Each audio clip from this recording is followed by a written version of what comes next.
Noémie Yorana. Bonsoir Sophie. Alors avant de faire le bilan, on va rappeler tout d'abord ce qu'est le SWAC exactement. Alors le SWAC, c'est le Sea Water Air Conditioning, c'est-à-dire de la climatisation obtenue à partir de l'eau puisée dans les profondeurs des mers. Le système est opérationnel depuis le 4 juillet au CHPF après de nombreuses péripéties techniques. Pour faire simple, un tuyau sous-marin de 3,8 km de long puise de l'eau à 5 degrés à 900 mètres de profondeur. Cette eau de mer passe ensuite dans un échangeur thermique où elle refroidit l'eau douce du système de climatisation du CHPF. L'eau douce et l'eau salée ne se rencontrent jamais. L'eau douce n'est pas rejetée dans la nature et l'eau salée est rejetée à 12 degrés dans l'océan sans perturber l'écosystème. On écoute Théo Mérémou, chef du service technique au CHPF. Le volume qui est pompé pour alimenter l'eau glacée du CHPF, en fait, est une quantité infime par rapport au volume existant aux alentours. Et lorsqu'on rejette l'eau effectivement à 12 degrés dans la baie du Taoné, en fait, l'effet de dilution de ce volume qu'on rejette est infime aussi par rapport au volume existant autour.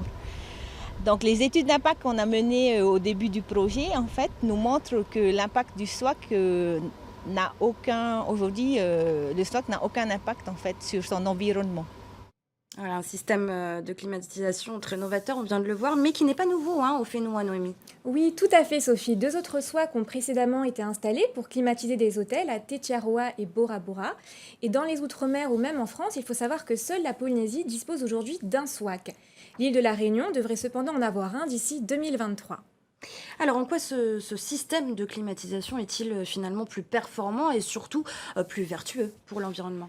Alors 3 mois et 1 jour aujourd'hui après son lancement, on peut affirmer que grâce au SWAC, le CHPF n'utilise quasiment plus d'énergie fossile pour climatiser son hôpital, qui est le plus gros consommateur d'électricité en Polynésie. Et sans climatisation, le CHPF ne peut pas fonctionner, comme nous le rappelle la chef du service technique.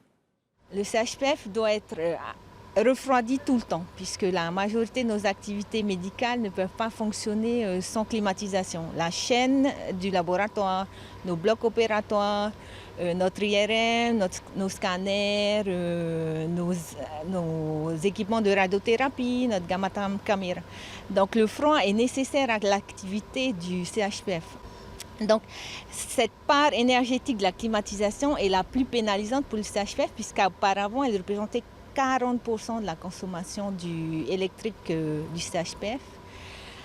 Donc, forcément, le SWAC aujourd'hui nous apporte un vrai plus, en fait, puisqu'on diminue notre facture énergétique entre 35 et 40%.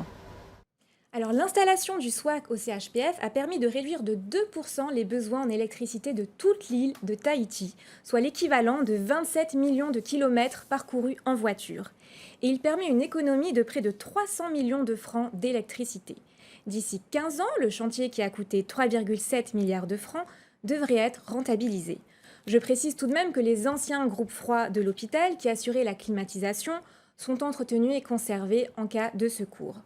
Prochaine étape dans la transition énergétique de l'hôpital, la transition au solaire pour l'ensemble de l'éclairage. Merci beaucoup Noémie, on se retrouve évidemment mercredi prochain pour une prochaine Minute Verte. Merci Sophie, à mercredi prochain.